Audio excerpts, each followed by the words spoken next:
ha fortalecido mi vida y le ha dado la estabilidad y el sentido a mi vida ha sido la formación en el Señor que hemos podido recibir junto a mis hermanos en lo que significa al Evangelio del Reino del Señor. Y en estos últimos años el Señor ha puesto una carga en mi corazón muy fuerte, y esa carga tiene que ver con esa enseñanza que he recibido a lo largo de toda mi vida en relación al reino de Dios. ¿Cuántos han escuchado hablar del Evangelio del reino del Señor? Que levanten su mano. Esa ha sido la experiencia de toda mi vida.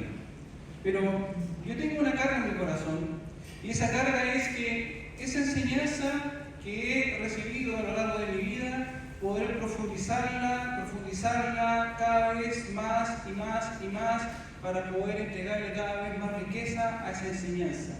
No tan solo quedarnos con lo que ellos nos han dado, sino que nosotros también contribuir como la generación siguiente en aportar aún más profundidad en esa enseñanza para nuestros hijos. Y que nuestros hijos hagan exactamente lo mismo que nosotros, porque se vienen tiempos difíciles. El pecado va a seguir avanzando y la iglesia frente al mundo cada vez se va a ir viendo como algo más extremo. Y frente a eso nosotros tenemos que ponernos y posicionarnos en una posición cada vez más dura y más ajustada a las Escrituras. ¿Cuántos dicen amén? Sí. Entonces, hoy día quiero profundizar en aspectos importantes respecto al reino de Dios, pero desde una perspectiva que espero que pueda bendecir la vida de ustedes. Y lo primero que quiero señalar es que dentro de los aspectos de las Escrituras que a mí más me gusta profundizar son los paralelismos. No sé si alguno de ustedes ha escuchado hablar de los paralelismos o de las figuras alusivas. ¿Qué son los paralelismos? Son historias de las Escrituras, historias de la narrativa, donde uno va leyendo distintas historias y se va encontrando con situaciones que da la sensación de que en otra parte de la palabra se repiten. Es como que uno está leyendo un texto y ese texto suceden cosas o acontecimientos que los encontramos en otro lado de las Escrituras. Por ejemplo, cuando leemos el libro de Ruth, hay un paralelismo muy fuerte con la vida de Tamar, en cómo se concibieron los hijos, las características de cada una de ellas. Pareciera ser que hay una historia que se está repitiendo, y eso no es coincidencia. Por ejemplo, también, cuando nos encontramos con las experiencias de Moisés y las experiencias de Elías en el monte Sinaí, y los hechos y acontecimientos que sucedieron en el monte Sinaí, en cada uno de ellos pareciera ser coincidentes, pero no lo son, porque hay un trasfondo detrás. Y es que, aparte de la construcción de la narrativa de la Biblia, hay un contenido más profundo que nosotros podemos encontrar en la conexión de ambas historias. Personalmente, el paralelismo que a mí más me gusta, o el que más me emociona, es el de la vida de Jonás. ¿Han escuchado hablar de la vida de Jonás? ¿Sí? ¿Cuántos han escuchado hablar de la vida de Jonás? Jonás, ¿quién fue? Un profeta algo extraño. Dios lo ordena ir ¿dónde? A Nínive, ¿no es cierto? A entregar y a decirle que se tenían que arrepentir. ¿Qué hace Jonás? Desobedece la voz de Dios, ¿no es cierto? Y parte hacia otro lado. Toma una embarcación en dirección opuesta hacia donde Dios le había ordenado ir. Y a partir del versículo 5 comenzamos a encontrarnos con detalles que empiezan a llamar poderosamente nuestra atención. No sé si ustedes van a ir haciendo una conexión, yo les voy a ir contando algunos detalles para que ustedes vayan haciendo relaciones y vayamos viendo con qué otra parte de las Escrituras nos vamos a ir encontrando o vamos a ir viendo un rasgo que nos pareciera similar. Dice que Jonás había bajado la bodega, ¿no es cierto?, de la barcaza y se levantó una gran tempestad, ¿no es cierto? Y a veces también dice que Jonás bajó y se quedó dormido. Entonces nos encontramos al protagonista de la historia dormido en una barca en una tempestad. No sé si comienzan a parecerse a alguna otra parte de las Escrituras, ¿no es cierto? Una tempestad, el protagonista está dormido, ¿no es cierto? Y viene una persona a despertarle y a decirle, vamos a perecer. ¿Qué otra parte de las Escrituras se asemejan a esto que estamos viendo ahora? Jesús calmando la tempestad con sus discípulos. Aquí hay un paralelismo. Hay historias y hay detalles que comienzan a verse de una y otra historia, y amados hermanos, eso no es coincidencia. Hay un motivo por el cual se hacen estas conexiones. ¿Qué es lo que sucede con Jonás? Echan suertes y sale que la suerte cae sobre Jonás, y Jonás es arrojado al... Entonces la caída del protagonista al mar hace que la tempestad se calme. La ira de Dios, ¿qué pasa? Se sacia. Y luego de eso, ¿qué sucede con Jonás? Se lo traga aún. Eso es la primera clase de teología que tienen nuestros niños de escuelita dominical, ¿cierto? Se lo traga el pez. ¿Y cuántos días y cuántas noches está Jonás en el pez? 3 días y 3 noches. Pregunto yo, ¿coincidencia? No es coincidencia. Son paralelismos que las Escrituras nos entregan para ayudarnos a entender el texto con una mayor riqueza. ¿Qué hace después Jonás? Al tercer día hace una oración. Yo pregunto, ¿y si tú lees esa oración, quién está orando ahí? ¿Jonás? En esa oración encontramos extractos de la oración que Jesús hizo cuando estuvo esos 3 días en el Seol. Esto no lo veríamos si no entendiésemos de que hay paralelos en las Escrituras que nos ayudan a ver y a comprender de una forma mucho más amplia lo que el texto quiere enseñar. ¿Se entiende? Entonces, a través de esos paralelos, el objetivo que tiene la Escritura es ir mostrándonos una mayor profundidad de Cristo, y al tener una mayor profundidad de Cristo, el reino de Dios se hace más visible para tu vida. ¿Cuántos dicen amén? Ya, pero hoy día yo no vine a hablar de Jonás, así que olvídense de todo lo que dije hasta ahora. Yo hoy día quiero ver un paralelismo que encuentro yo, que es el más importante en el Nuevo Testamento. Quiero que abramos nuestras Biblias en Mateo 5, versículo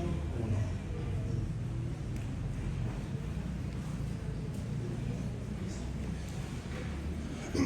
Esto, a criterio personal, creo yo que es el paralelismo más importante sobre el cual podemos encontrarnos en el Nuevo Testamento. ¿Por qué? Porque este paralelismo nos ayuda a comprender con mayor profundidad la riqueza del reino de Dios en nuestras vidas. ¿Lo tienen?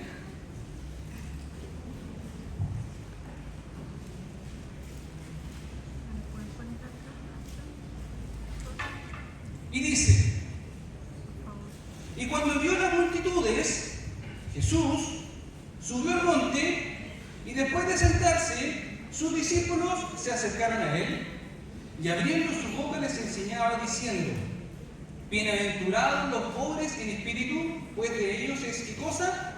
El reino de los cielos. ¿En qué parte de la palabra nos encontramos ahora? En el sermón de la montaña. El sermón de la montaña es, sin duda alguna, el discurso más importante que un hombre ha hecho y más trascendente que un hombre ha hecho en la historia de la humanidad. Es el único discurso que ha dado un hombre en la tierra que ha perdurado por los siglos. Es trascendente. Tiene más de 2000 años de historia y hasta el día de hoy sigue siendo total y absolutamente vigente. Ahora, vayámonos fijando con los detalles que nos va dejando Mateo en esta descripción. Tenemos ahora, ¿qué cosa? A un protagonista. ¿Quién es? Jesús, subiendo a un monte, a una montaña. ¿Para qué? Para entregar la palabra de Dios a una multitud. No sé en qué otra parte de las Escrituras se asemeja una figura similar a esta. ¿Dónde? La entrega de la ley en el monte Sinaí. Dígale que a su hermano que está ahí al lado, la entrega de la ley en el monte Sinaí. Eso es importantísimo. Dígaselo con fuerza, sacúdalo, sacúdalo.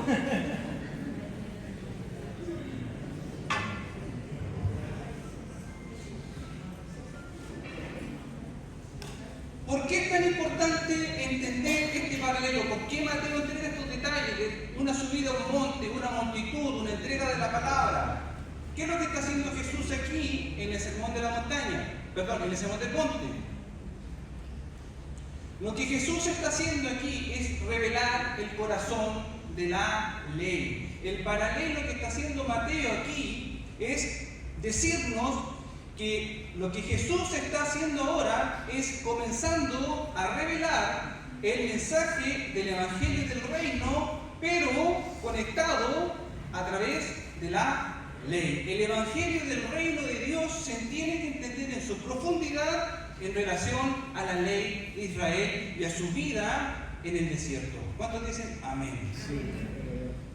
Entonces, las bases y los principios del reino de Dios y del señorío de Cristo tienen precisamente que ser profundizados mediante la ley de Israel, la ley de Moisés. Les voy a poner un pequeño ejemplo que también lo encontramos aquí en el Sermón de la Montaña. Pregunto, ¿la ley en el desierto salvaba o no salvaba? ¿Qué era lo que salvaba al hombre en el Antiguo Testamento? ¿Qué es lo que salva al hombre en el Nuevo Testamento? La fe. La ley no salvaba. ¿Qué era lo que salvaba? La fe. Pero aún así Dios les entrega la ley a Israel y la ley establece una serie de estatutos, mandamientos y ordenanzas. Por ejemplo, tenían que guardar el sábado, habían alimentos que no podían comer, habían vestimentas que no podían vestir, había una serie de condiciones que ellos tenían que cumplir como nación. Si no cumplían con esos estatutos, si no cumplían con esas normas establecidas en la ley, ¿qué pasaba con el israelita que no cumplía o transgredía la ley?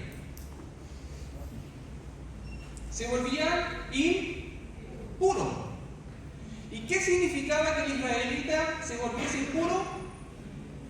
No podía tener comunión con Dios, no podía ir al tabernáculo, no podía ofrecer ofrendas y por lo tanto para sanear esa impureza tenía que presentarse a hacer rituales dependiendo del tipo de establecido en la ley. ¿Para qué? Para que saliera de ese estado de impureza y pudiese nuevamente tener comunión con Dios. Entonces, cuando Jesús le enseña a sus discípulos en el Sermón de la Montaña, cuando Él les enseña a orar, ¿cómo les enseña? Cuando oren al Padre, ¿qué es lo que tienen que decir? Padre nuestro que estás en los cielos. ¿Qué pasaba con Israel, con el hombre?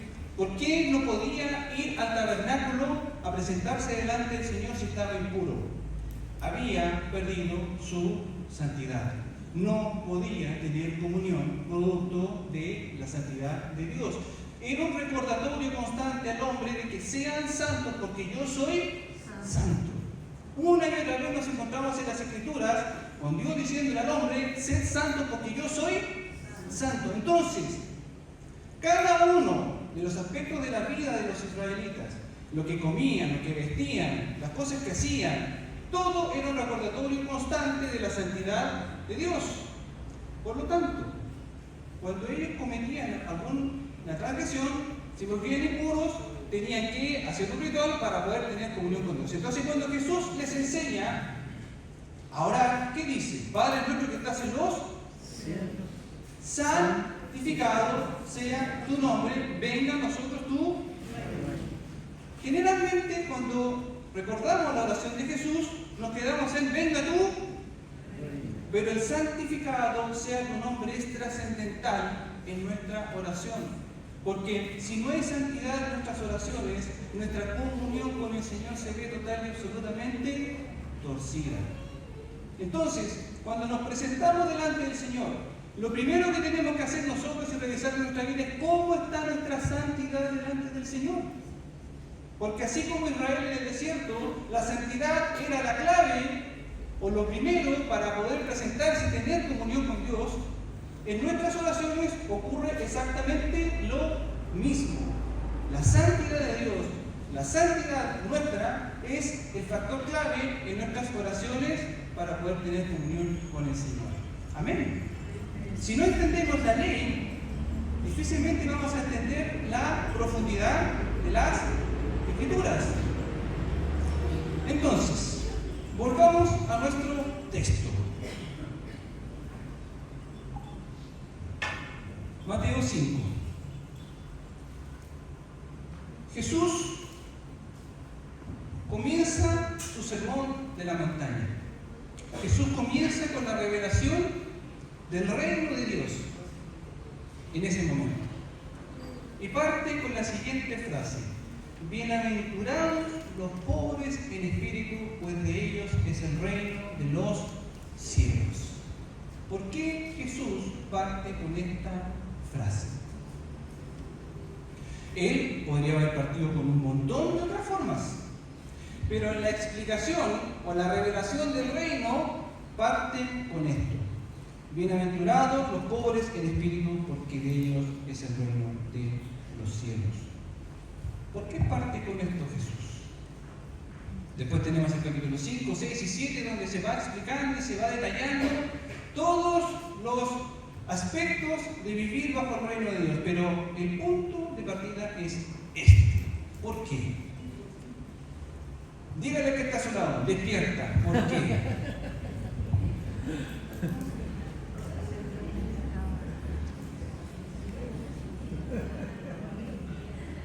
¿Por qué? No hay otra manera de partir. La condición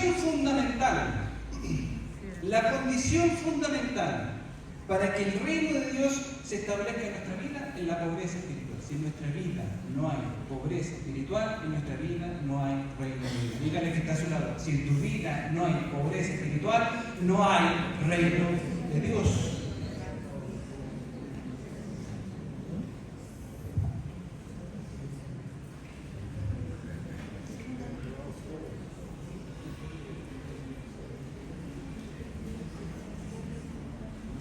Después le siguen una serie de bienaventuranzas. Bienaventurados los que lloran, etcétera, etcétera. Pero esta primera bienaventuranza dice que para los pobres de espíritu es el reino de los cielos. ¿Qué significa la palabra pobres? Alguien necesitado. Alguien necesitado, ¿ya? ¿Qué más? ¿Quién da más? ¿Quién da más? Corazón humilde, ¿ya? ¿Qué más? Alguien que está dispuesto a ser enseñado. Alguien que está dispuesto a ser enseñado. Muy bien, ya, perfecto. No hay respuestas malas, ya, ojo, no se me pueden decir cualquier cosa. De aquí no saben. La palabra pobres en el griego original significa tochos.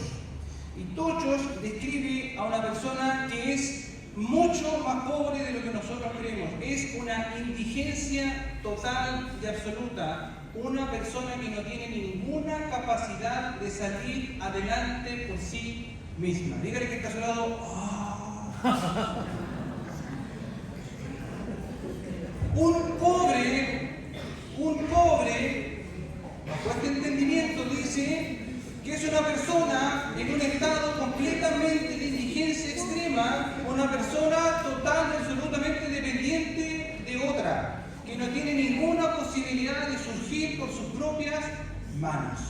Ese es el significado de la palabra pobres. Cuando Jesús comienza su ministerio, en Lucas 4 dice: el Espíritu del Señor está sobre mí, porque me ha ungido para anunciar el Evangelio. ¿A quién? A los pobres. ¿A quién se le va a anunciar el Evangelio? A los pobres. El reino de los cielos y el señorío de Cristo es para los pobres. Yo te pregunto, ¿quieres ser pobre?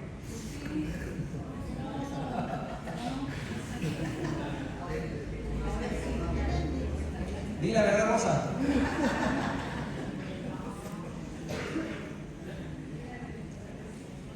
Después dijo: me ha enviado para proclamar libertad a los cautivos, la recuperación de la vista a los ciegos, para poner en libertad a los oprimidos, Se menciona 2 veces la palabra libertad y eso también tiene una implicancia tremenda y un paralelismo tremendo.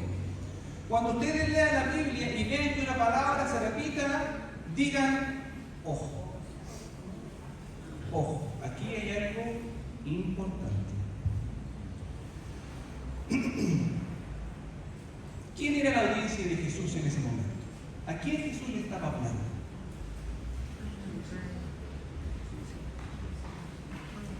Hombres, póngame mucha atención, díganle que a su lado, cállate. Hombres y mujeres que estaban cautivos y oprimidos y que desde ese momento estaban comenzando a ser libertados de la esclavitud de ¿qué? Del pecado y de la muerte. A eso Jesús les estaba hablando en ese momento.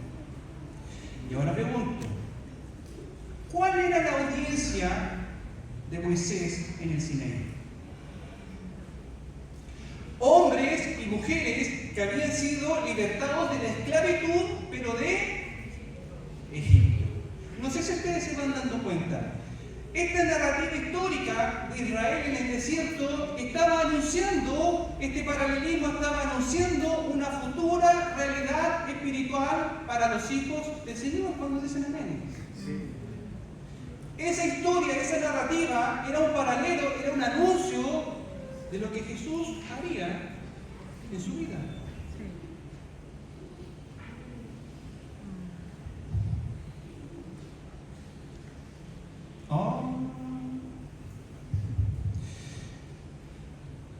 Dígale que está a su lado. ¿Cómo? ¿Cómo? No entiendo. Vayamos construyendo esa historia. ¿Conocen la historia de Israel? ¿De cómo salió de la esclavitud? ¿Cuántos han leído esa historia? Esa es la segunda clase de la escuela dominicana, los días domingos en la mañana. ¿Qué sucedió la noche de la liberación? ¿Qué tuvieron que hacer los israelitas la noche previa a su liberación?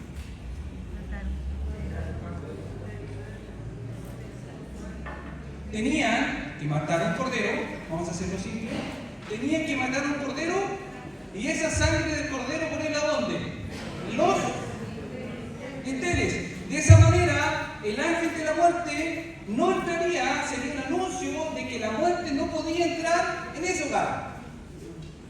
Entonces, ¿qué es lo que está sucediendo allí? Nos encontramos con una imagen y un paralelo de la sangre del cordero que da salvación. Repite conmigo, salvación.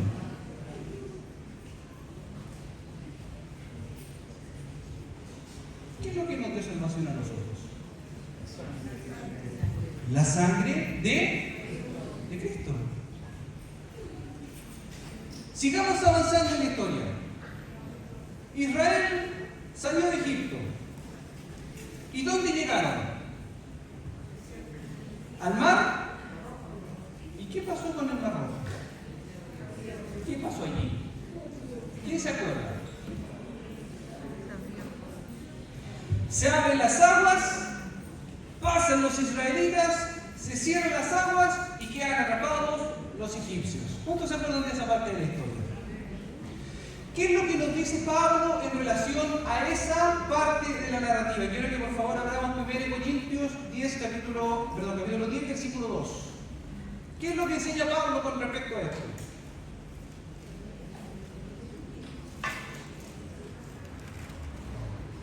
1 Corintios capítulo 10, versículo 2.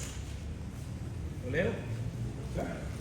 Todos ellos, en unión con Moisés, fueron bautizados en la nube y en el mar. ¿Qué sucedió a través del paso de Israel por el Mar Rojo? Fueron bautizados. Entonces, ¿qué tenemos? Primero, la sangre del cordero que salva. ¿Es esa la experiencia de tu vida? ¿Es esa la experiencia de tu vida? Sí. Sí, hermano, miren, sí. ¿Qué vino después en tu vida? El bautismo. Pregunto. No sé si están comenzando a ver un poquitito lo que estamos tratando de armar. ¿Hacia dónde iba Israel? Hacia la tierra prometida. Voy a leerlo aquí yo, o si quiero usted puede buscarlo. Ezequiel 36, 35. Esa tierra que era desolada ha venido a ser como el huerto del Edén. Esa tierra prometida era el paraíso al cual Dios estaba llevando a su pueblo. Esa tierra que fluía leche y miel era un paralelo al Edén. ¿Dónde vamos nosotros? ¿Hacia dónde vamos nosotros? Más rato vamos a nuestras casas, sí, a comernos un completo con el chollo, que se nos va a tomar. Pero una vez que nos muramos y que se acabe todo esto, ¿hacia dónde vamos? A nuestra tierra prometida, nuestra eternidad, nuestra Jerusalén, ¿no es cierto? ¿Qué es lo que es el jardín del Edén restaurado? ¿Qué está pasando aquí? Se van fijando que los paralelos son evidentes y reflejan una historia con una condición espiritual en nuestras vidas. ¿Lo veo o no lo veo? Sí. Entonces, vamos a la pregunta. Dígale que está solo, prepárate. Muévalo, dígale, prepárate. No te asustes, pero prepárate.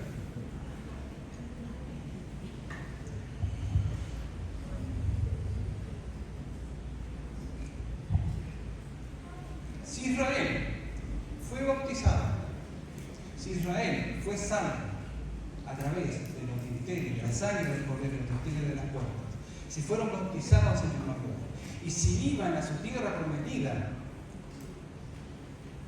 que era Canaán, y ese paralelo lo encontramos con nosotros, ¿en qué momento de la historia de Israel nos encontramos nosotros ahora?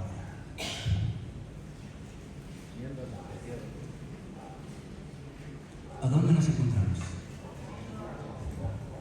Camino a la tierra prometida. ¿Y dónde es ese lugar? El desierto. Dígale que está a su lado, el desierto. La historia de Israel es nuestra historia espiritual. Dígale que está a su lado, hoy día estamos en el desierto. Hoy día estamos en el desierto. ¿Dónde estamos transitando hoy día espiritualmente como iglesia, tú en tu vida? En el desierto. ¿Estás caminando a llegar a ese lugar, a esa eternidad, a esa tierra prometida llamada la Nueva Jerusalén? Apocalipsis 22. ¿Cuántos dicen amén? Sí. ¿Cuántos quieren llegar allá?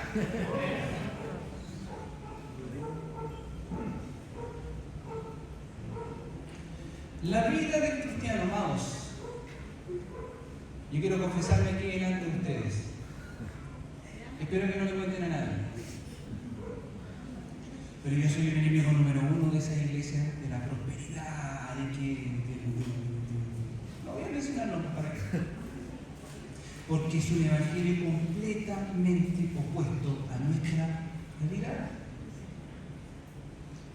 La vida del cristiano, tu vida, mi vida, es una vida que está marcada espiritualmente con un paso por el desierto.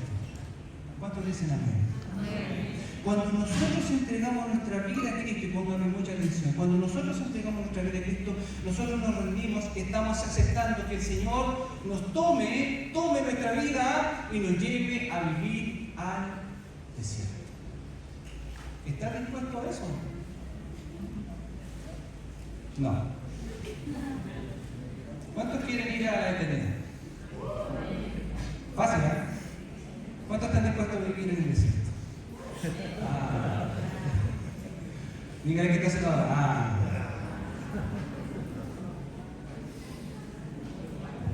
¿Por qué? Dígale que está a su lado, estamos en el desierto. Chillán es caluroso, así que les cuesta menos asimilarlo.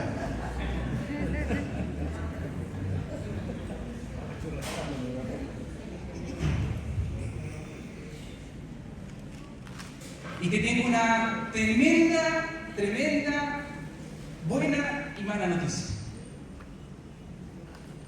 Tu vida en el desierto va a ser hasta el día en que te mueras.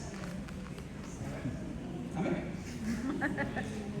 No vine a traer muy buenas noticias, parece, ¿eh? Te guste o no te guste, tu vida y tu paso en esta tierra al aceptar vivir bajo el reino de Dios es una vida espiritualmente en el desierto. Dígale que está a su lado, eso no estaba en el contrato. No leyeron la letra chica, parece. Quiero que por favor hablamos de Deuteronomio capítulo 8, versículo 15. ¿Por qué es tan importante entender que hoy día, como iglesia, cada uno de nosotros está viviendo en el desierto?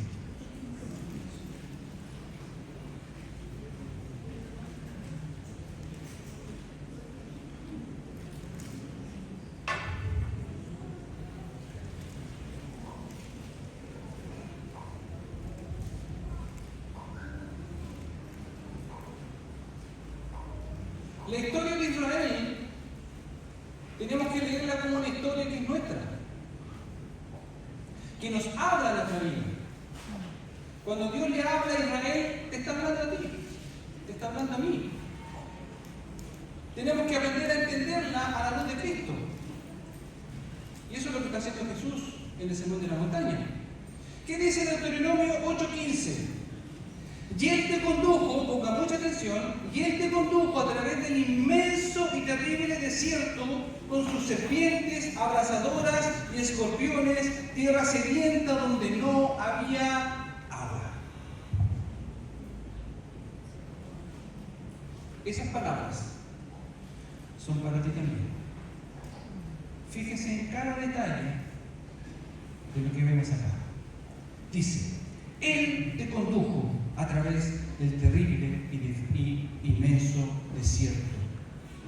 Fíjense en cada detalle de lo que estamos leyendo aquí. ¿Cómo parte esto? Él te condujo.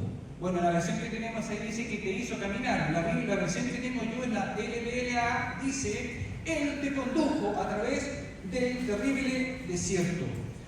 Una de las particularidades del paso de Israel en el desierto es que ellos sabían dónde iban, ¿no es cierto? Ellos sabían dónde tenían que ir. ¿Cuánto debían haberse demorado si hubiesen ido ellos según lo que correspondía? 11, una semana, 15 días. ¿Una semana? ¿Cuánto fue? 40 años. ¿Qué es lo que dice aquí? Él te condujo a través del inmenso y terrible desierto. Una de las particularidades del paso de Israel por el desierto es que ellos no definían por dónde iban a ir. Ellos sabían dónde iban, pero el camino que tomaban no lo definían ellos. Conocían el destino. ¿A dónde vamos nosotros? A nuestra tierra prometida. ¿Cómo vamos a llegar a ese lugar? Solo Dios lo sabe y Él te va a conducir. Él te va a conducir. Eso no lo decides ni lo planificas tú.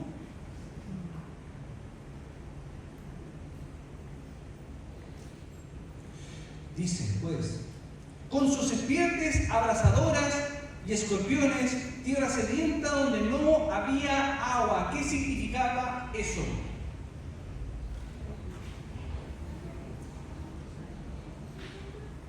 Que nuestras vidas no iban a ser fáciles.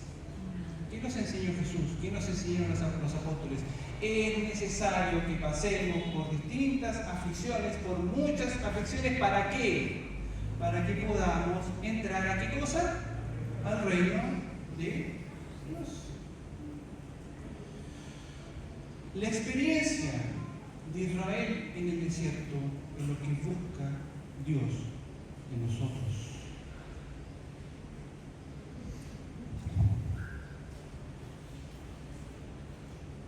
La experiencia de Israel en el desierto es lo que Dios busca espiritualmente de cada uno de nosotros. Mire el que está a su lado. Mírelo con amor.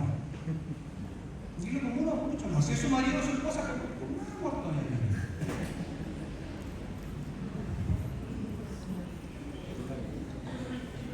Díganle, estamos en el desierto.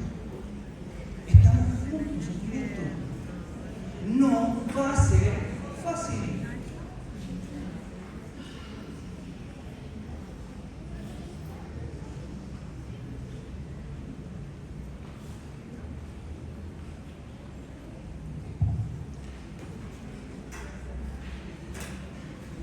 ¿Quién es el hombre o el muchacho aquí en esta congregación, el más fuerte, el más atlético, el más... Ya, Antonio. Olvídalo.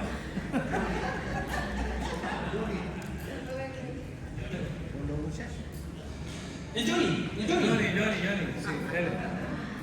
Hace años que no había Johnny, pero está bien, está mejor. ¿Qué pasaría con Johnny?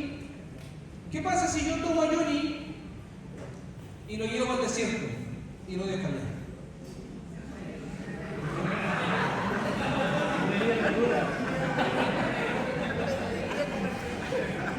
Aprendería. ¿Qué pasa con Johnny? Se muere. No tiene opción alguna a vivir. ¿Qué opción de vida tenía Israel en el desierto? Ninguna. ¿Qué hacía Dios para alimentarlos? Maná. ¿Hacían algo ellos para poder alimentarse? Nada. No podían. ¿Cómo tenían agua? De la roca. A través de una roca. ¿Quién era esa roca? ¿Qué es lo que enseña Pablo? ¿Quién era esa roca? Cristo. Cristo. ¿Qué era lo que pasó con Israel? Dios llevó a una condición a Israel en que la única alternativa, y póngame mucha atención en esto, dígale a que está a su lado, ojo, ojo. Dios llevó a Israel a una condición en la que la única alternativa que ellos tenían en el desierto era confiar en la provisión y en la alianza del Señor. ¿Cuántos dicen amén? Así es. Y es exactamente lo mismo que el Señor quiere de nosotros. Amén. Nosotros estamos espiritualmente en el desierto donde la única alternativa que Dios quiere que nosotros entendamos es que sin Él nosotros estamos muertos. Un pobre de espíritu es aquel que reconoce esa condición y dice: Señor, yo estoy en un desierto y el único aquí que me puede sustentar, el único que me puede dar vida eres tú y nadie más. Sin ti, Señor, estoy perdido. Amén. Un pobre de espíritu es aquel que reconoce en el lugar en el cual se encuentra y entiende que si no es por medio de Dios, estoy total y absolutamente perdido y muerto. ¿Cuántos dicen amén? Lo único que está al alcance de un pobre de espíritu es la misericordia y la bondad de Dios.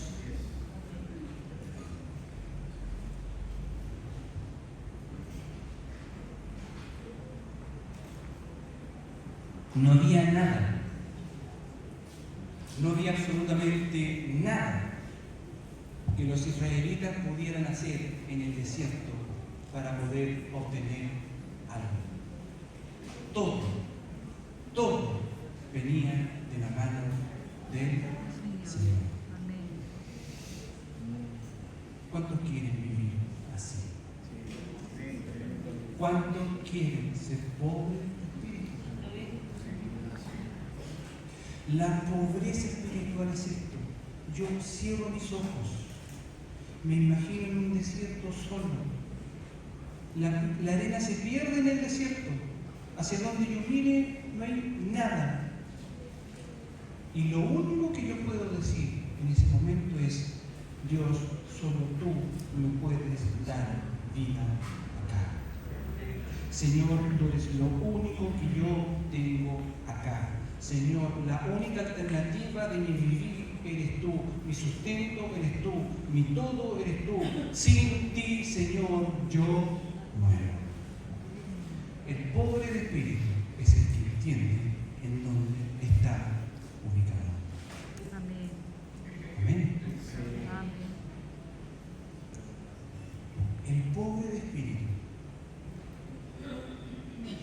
o la máxima expresión de la pobreza espiritual en nuestras vidas, es cuando nosotros entendemos de que solamente con el Señor me basta para ser feliz.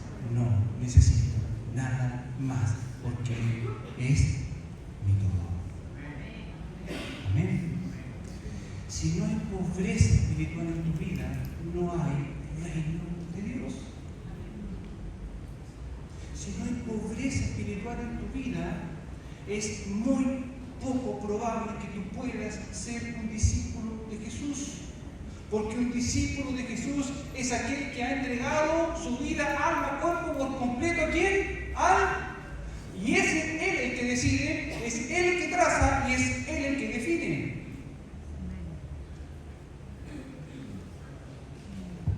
Ayer compartíamos con los jóvenes, chutas, en nosotros, ¿cuánto yo? Bien. Llevo 10.